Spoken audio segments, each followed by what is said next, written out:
La date du 3 mai représente beaucoup de choses, étant donné que c'est la date à laquelle l'Assemblée générale des Nations Unies a annoncé la liberté d'expression, la liberté de la presse. C'est la journée consacrée par l'Assemblée générale des Nations Unies comme la journée internationale de la liberté de la presse. Donc, comme c'est pour ce profil-là, c'est pour ce métier-là que je suis en train de voir, c'est simple.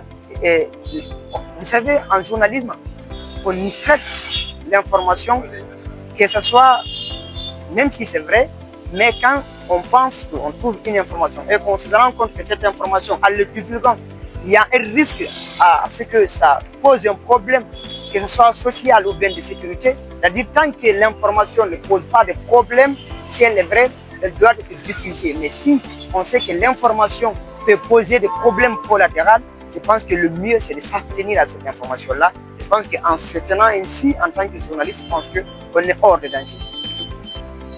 Le message que j'ai à lancer à l'endroit des autorités, c'est simple. C'est de savoir que le journaliste n'est pas contre un État. Le journaliste peut être contre un mauvais système.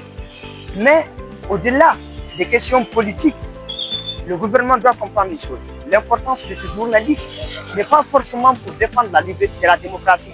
C'est l'une des importances. Mais au-delà de ça, aujourd'hui, quand on constate l'impact des fermetures, par exemple, des médias que nous avons, c'est un problème social. Un problème social parce que ça nuit à je vais dire, à comment beaucoup de familles vont survivre, comment ils arrivent à subvenir aux besoins de leur famille. Et quand on sait ça, quand l'État sait ça, je pense que c'est de sa responsabilité de protéger ces populations.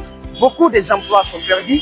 Et moi, je pense que l'État guinéen doit aujourd'hui comprendre ce problème-là, qu'il sache que ce n'est pas seulement la démocratie qui est menacée, mais aussi beaucoup de foyers sont menacés parce que beaucoup de jeunes ont perdu leurs emplois depuis la fermeture de ces médias. Et si ce n'est pas revu en temps, d'autres étudiants sont en train aujourd'hui aussi d'orienter sur ce métier-là qui continue d'être menacé. Je pense qu'on est en train de former, si ça continue comme ça, du chômeurs.